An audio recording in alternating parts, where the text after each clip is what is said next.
Eastern Europe is impossible to trade with the West at the end of the day. And thirdly, this kind of situation actually affects not only the macroeconomics, but also microeconomics. For example, the price of commodities such as machinery or equipment imported from the West actually increase, which means that given the cost for the investment increase, for example, payment for the worker or payment for the family budget actually decrease, because you have to consider the price increase of the equipment or commodity. Even if the opening government say such like economic situation and value of currency is not connected to each other, but relatively speaking, compared with the situation where the single currency exists, when you trust the Eastern Europe, this is actually pragmatically impossible for the Eastern Europe to trade with each other. That is why, since the Eastern Europe can only survive in our scenario, we have to prioritize the most vulnerable situation. Mr. Speaker, we told you how given the opening government actually admit the economic crisis is not happening due to the euro, they have to explain why this is now to give up the euro. And also we told you how the vulnerable actor cannot be protected even under the euro. We are extremely glad to oppose.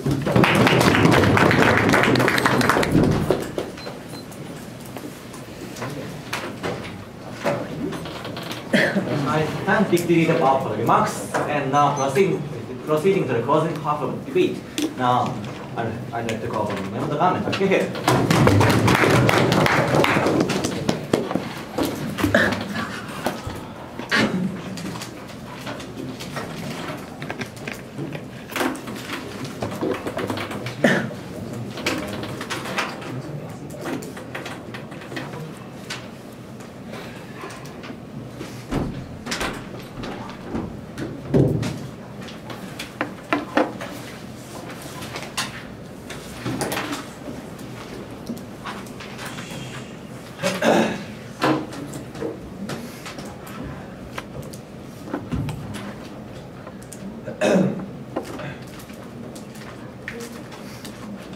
Thank you, Mr. Speaker. So we believe on the closing government that the EU system, the current Euro system, is not working in task force, and the Euro system should be the system where the member states collectively share the burden and share the benefits at the same time. However, we believe that the Euro mechanism in the current task force is principally unjust, where big countries with big economies will actually, like Germany, will dominate most of the benefits, and the small countries such as Slovenia or Romania is actually suffering the most. So we believe that that structure itself is a problem. And whenever there is a crisis, for example, like the Euro crisis, we believe that the small and the weak countries are likely to suffer the most. And Germany, for example, actually experienced positive GDP growth during that Euro crisis. So we believe that this structure itself is principally unjust, and therefore we should abolish the Euro system.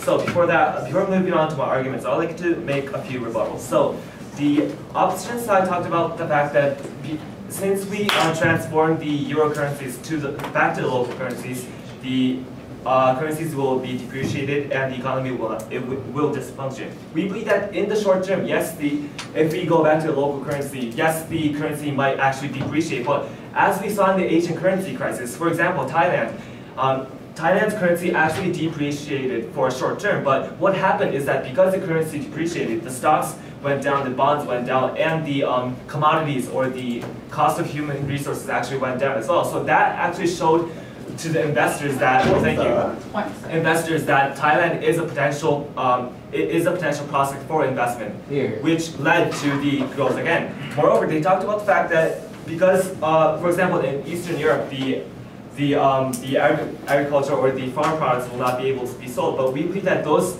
kind of commodities will remain cheap after taking disposal as well, so we believe that is not going to be a huge problem.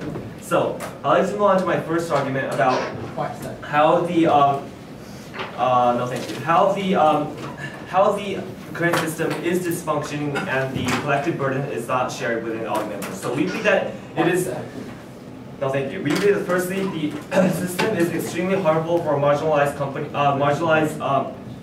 countries, and we believe that, for example, Japan has the Bank of Japan, and Japan is able to control their own currencies, right? So that means that Japan has the autonomy towards their own currencies. However, what's happening in the euro or the EU members in the euro system is that, for example, countries like Greece, they actually waive their rights to control their own currencies, and they actually transfer that right to the European Central Bank, right? So what this means is that the European Central Bank should act to represent the interests of the member states.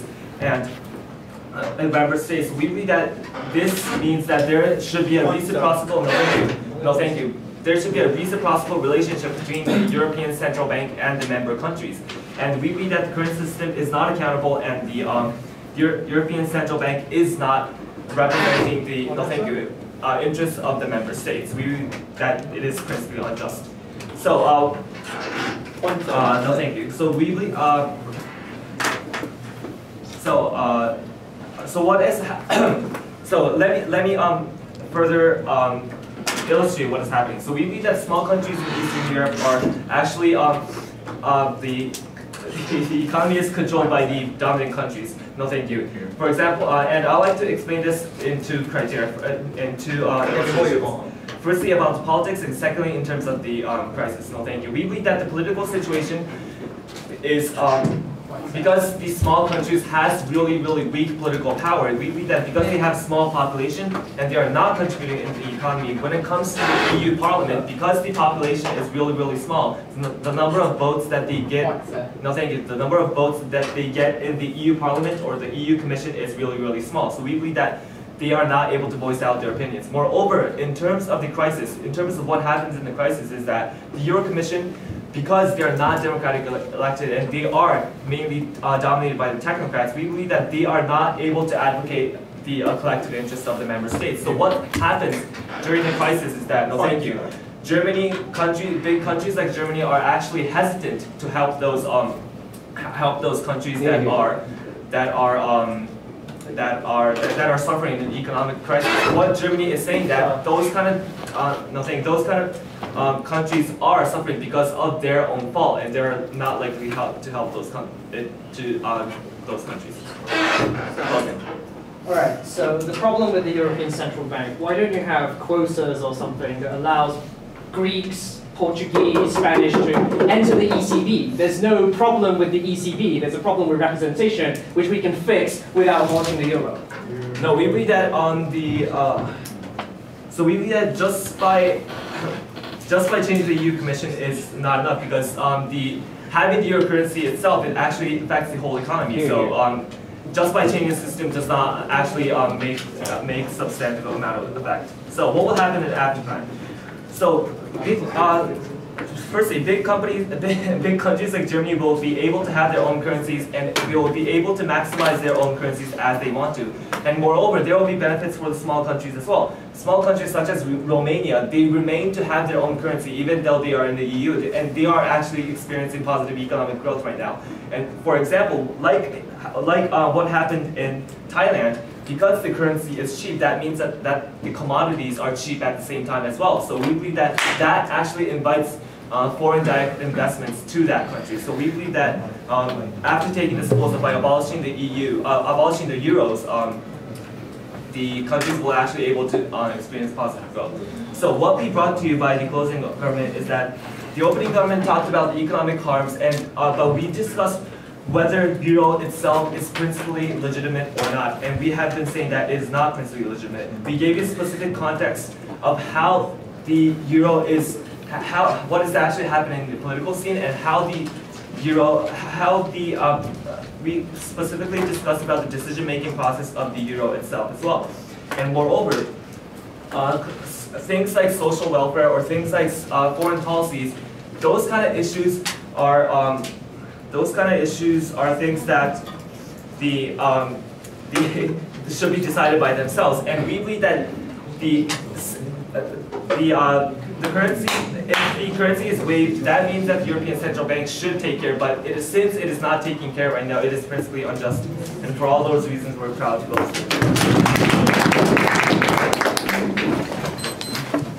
I can't remember the comment. Max,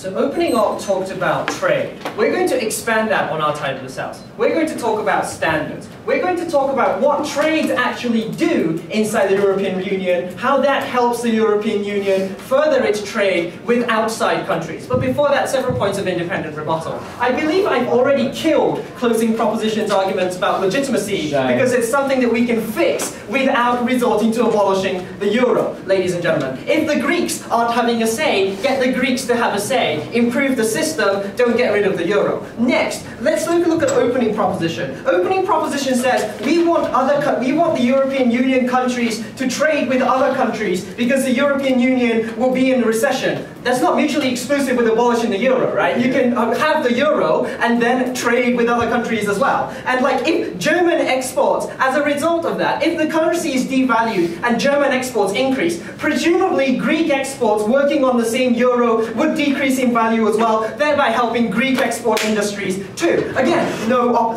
thank you. And then, okay, so then he says, Germany looks weak because they have to help Greece now. We say, yeah, that will still continue as long as you have a common market. As long as you have Germany with vested interests inside a defunct country like Greece, then German investments will probably devalue as well. Again, not something that has something uniquely to do with the euro. None of their points that came out from either government bench is contentious with the idea of the euro. It's the idea of integrated trade systems and has nothing to do with the currency. So let's look at what currency actually does, ladies and gentlemen. What currency does is it facilitates trade. What we get from opening opposition is that as a result of independent currency, you get like Eastern European countries will not be able to export to Western European countries their agricultural products. What we are going to explain to you firstly is the idea of the exchange rate risk, ladies and gentlemen. The problem with the exchange rate, as long as you have a drachma and the mark and the lira and whatever, the franc, whatever, I can't remember all of them. If you have all these currencies, you have to have exchange rates with all of these currencies, ladies and gentlemen. And then these exchange rates fluctuate. That balances out, like, that is a very bad investment for trade. For example, it used to be 85 yen to the dollar a couple of years ago. Now it's 117 yen to the dollar. All these people who are investing in certain importing industries, no thanks, as a result of the strong yen, are now suffering enormous losses, not because they did bad business, but because of the exchange rate that changed so much during the past couple of months, ladies and gentlemen. We think that this exchange rate risk, or lack thereof, as a result of single currency, is what allows intra-regional trade inside the European Union, ladies and gentlemen. We think that introducing a currency, thereby introducing exchange rates, is not only harmful for Eastern European countries, as the opening op said, but it's also harmful for massive countries like Germany and France as well. Look at what they said, right? If the price of imports, no thanks, if the price of imports increase inside Greece, because the currency is devalued, you get opening ops arguments. But what we tell you from closing is that the German currency becomes stronger as well as a result of the euro, which means that German exports suffer. And that is really, really bad, ladies and gentlemen, because Germany is a massively exporting country. We think that the exchange rate risk that includes, that's the mechanism for opening ops argument, is a nice contribution from our side of the house. And then let's look at what intra-regional trade does. We think intra-regional trade is particularly important for the EU because the trade is what facilitates further cooperation. What do we mean by that? We talk about the harmonization of standards. For example, sanitary and phytosanitary measures, technical barriers to trade, anti-dumping, countervailing measures, all these things related in the WTO. We think that the harmonized market that allows for intra-regional trade leads to harmonized standards that makes trade more powerful. Why is that? It advantages the EU in a couple of ways. Within the harmonized standards, firstly, contribute to intra-regional trade. And the beauty of the EU is that because so many countries are inside the EU, they are then able to push these harmonized standards onto other countries in international trading bodies like the WTO, ladies and gentlemen. Look what happens with the safety standards for trains, right? The safety standards for trains is that railways have to be of a certain width in order to qualify as a railway, ladies and gentlemen. The EU managed, with the amount of help from intra-regional trade and the harmonization process, managed to export that, so that became an international standard, giving German companies like Siemens a competitive edge over Japanese companies like Toshiba and Hitachi that also made trains, because now Japanese standards were not used, EU standards standards had a competitive edge in the international market, ladies and gentlemen. We think that precisely because trade leads to harmonized standards, that leads to better exports of standards, ladies and gentlemen, I'll take opening now. You said that our argument is irrelevant because our argument is opposing integration of Europe. Here, you're arguing how integration of Europe is like good, right? So like you're not. You said we are irrelevant, but you're also being. No, what we're saying is that getting rid of the euro leads to fragmentation of Europe. Bad. With continuation of the euro, single market, harmonization of trade standards, export of those trade standards to World Trade Organizations and other committees, therefore giving the EU products an edge in international trade. Good, right? It's not stupid, it's not hard. It doesn't take a genius to figure out, you know, what's going on, ladies and gentlemen. What have we told you on our side of the house? We've told you all the benefits that come from opening proposition and closing proposition are non-contentious with the very idea or the continued existence of the euro. We've told you precisely because of exchange rate risks, the lack of exchange rate risks facilitates international trade, intra-regional trade, as the opening op tells you.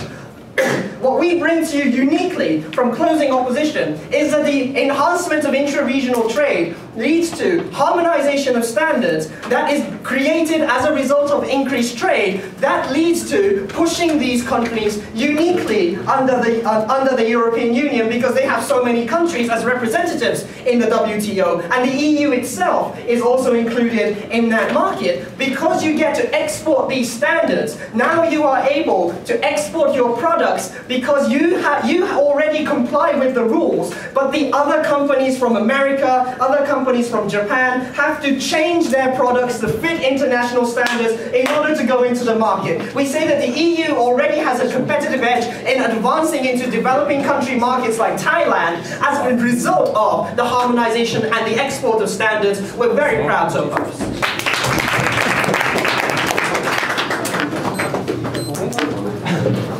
I thank members for your questions and remarks. And to conclude the debate from Gun style, I'd like to call for Gun with here.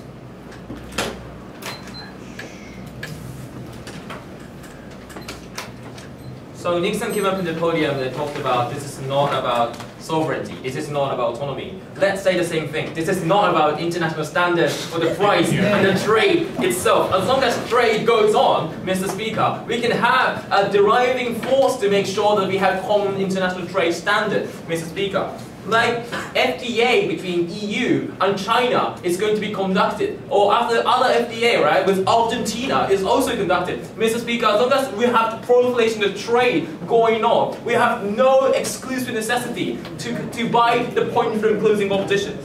So what we told you, Mr. Speaker, we explicitly framed and grounded the issue of open government in a way that this debate is about to what extent those countries need to give up their own autonomy over the fiscal policy. To what extent we need to grant our sovereignty to the collective mechanism of the governance in the euro. Mr. Speaker, the reciprocity is really important because at the moment you're granting your autonomy to govern the country, right? To make sure that people's life is at stake, right? But the EU collective measure is not actually taking care of you at this moment. We can't actually make sure that this system is working. It is the time to get rid of it and take back our own sovereignty, take out the ability and the capacity to save the people in our country. This is the debate.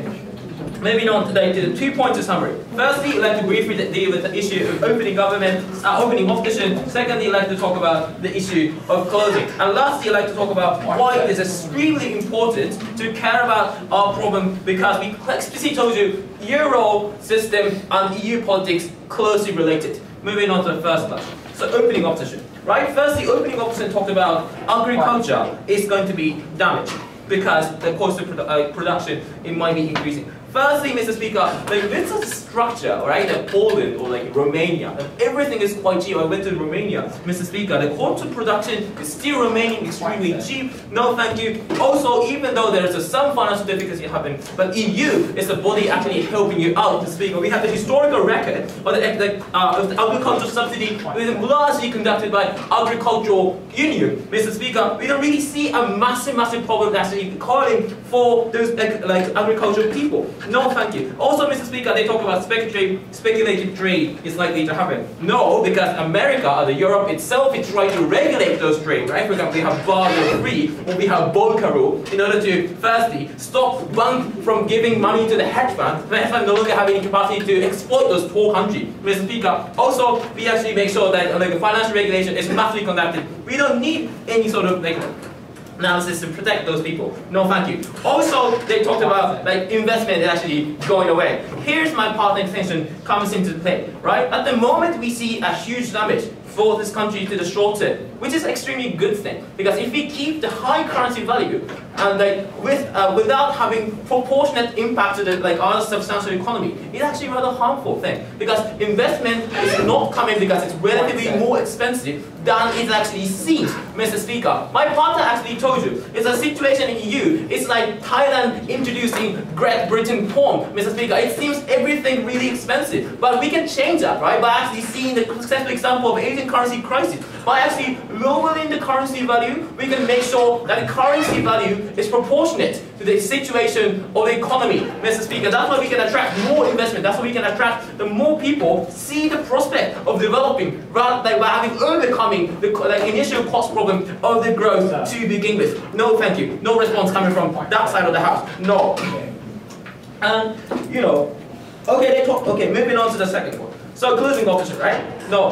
So closing option talks about fluctuation of the economy due to the several like current exchange rate standard is really bad thing. Firstly, but euro itself is also fluctuating, right, in the current situation. Right? Like 2 years ago, 1 euro was tantamount to be 90 yen, but now it's like 140. Mr. Speaker, we see a massive change based on the situation and based on the Draghi policy that tries to manipulate the currency in a way that actually in favor of certain countries. We don't really see exclusive difference. No, thank you. Also, they assume that those small Eastern European countries have an asset to care about. Actually, we think Euro system itself deprived the asset from those like Eastern European countries, Mr. Speaker, by actually making them largely suffer from the economic crisis to begin with. That's why Greece have nothing, right? They actually suffer from the bond. We have Romania actually successfully managed to avoid those things because they have their own currency. They didn't have any responsibility to save their own country, save the other country. That's why these people actually managed to survive, Mr. Speaker. They are the ones that are talking about the utopia that so many poor countries have their own stuff and might be suffering from the status,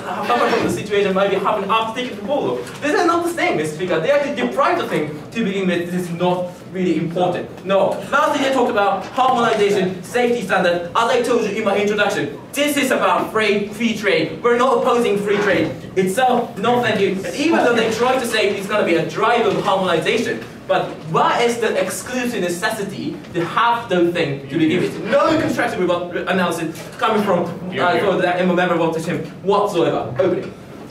Okay, when TICS held an internal problem, whatever the political process was, ECB have helped those TICS by utilizing the money which they have earned from France and Germany. Isn't that a full reciprocity they have actually contributed? Great. Moving on to my extension. That's a nice introduction, thank you. So let's deal with the issue of quota, right? Or like other ECB helping out to the thing. Firstly, about quota. So it's not really working because firstly, there is no difference between 0.1% of autonomy and 0%, right? As long as there are certain people who are actually coming from the dominant country, these people have dominant exposure in the discourse. For example, that's why it's actually fair, the regional bond with regional fund and banks in the BRICS country by having China overwhelming implication on the decision making, Mr. Speaker. And also, they said, these people are caring about certain product. Not true, Mr. Speaker, because I told you this actually failed. ESFS didn't work, Mr. Speaker. Germany actually hesitated to give the funds to the country to actually suffer from the economy. No actually reciprocity is out there. The country is caring about their own interests. At the moment, the crisis hits all of us, Mr. Speaker. We think in this situation it's extremely problematic. But at the moment, we enjoy the benefit of the currency, and they actually get rid of from any sort of the burden to take care of the people who are suffering from the benefit these countries are enjoying, Mr. Speaker. This is different from the opening government and the closing government. Opening government talked about expanding the gap. We told you expanding the gap, marginalization of the poor country is the reason we can actually say no to the granting our own autonomy, Mr. Speaker. We actually talk about this is the issue of joining collective mechanism or not. This is not only the issue about the economy. We actually told you most exclusive benefit, the nature of the euro as a collective currency. The opposition side seems to ignore all of those things. Our speech is quite important. Thank you very much.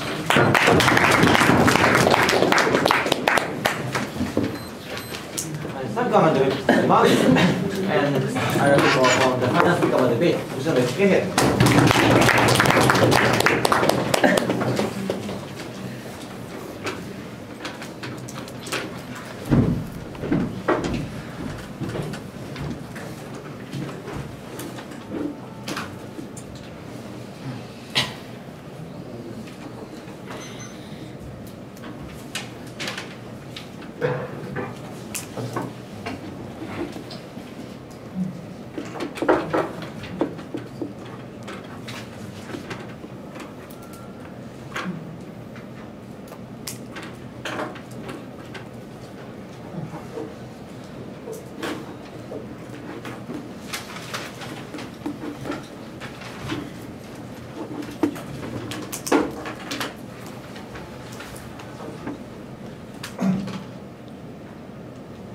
Ladies and gentlemen, the reason why the EU exists is that sharing the market and sharing the economy, ladies and gentlemen. So what is the purpose of sharing the economy, ladies and gentlemen? My partner told you that because of sharing the economy and exporting the standard by harmonizing the economy inside that kind of country, ladies and gentlemen, exporting the standard to the other kind of the country, and that make the international standard, ladies and gentlemen, that can be a strong bargaining tip to the trade with the other kind of the community, like the United States and ASEAN and so on, ladies and gentlemen. That's the purpose of the EU, and that's the purpose, the reason why the EU is larger and larger, ladies and gentlemen. The states the government side didn't tell you how that kind of free trade is facilitated and the partner, ladies and gentlemen. So that's the reason why the outside is a barrier and closing side is the most contributed. No, thank you. So first of all, today we're going to talk about two questions in my speech.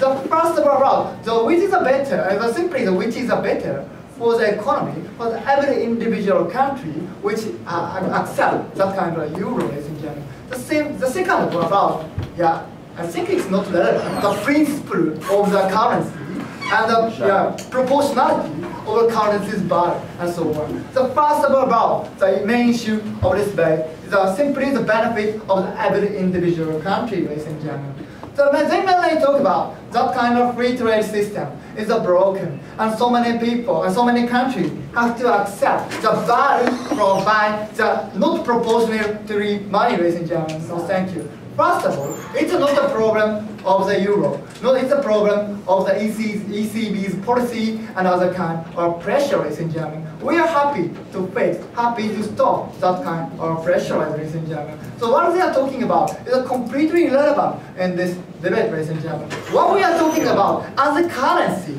and the situation of the euro, ladies and gentlemen. Opening operation successfully told you generally how insider trading is important and smoothly that we are East trading, ladies and gentlemen. My partner told you why, because of the single currency, this kind of risk is mitigated, ladies and gentlemen. The reason why if we have so much kind of the currency, ladies and gentlemen, that kind of exchanging risk exists, ladies and gentlemen. So we strongly we also think that, recognize that every country's situation is different, ladies and gentlemen. It means that kind of exchanging risk between the country and the country is also exists, ladies and gentlemen. Even in that kind of situation, the economic trade, the smooth economic trade and efficient economic trade will never really happen inside the country, ladies and gentlemen. That kind of mechanism, how and why, specifically in the context of a single currency, ladies and gentlemen, that kind of risk is mitigated, is provided from my partner, ladies and gentlemen. And more importantly, thank you, the most important extension from outside of the house is not a problem, only the trade inside the euro, ladies and gentlemen. That kind of, euro can. And because of that kind of trading with the euro, that kind of country have an incentive to share not only, of course, the currency, but also the other kind of standard of the chemical or standard of the other kind of infrastructure and so on, ladies and gentlemen. Why that?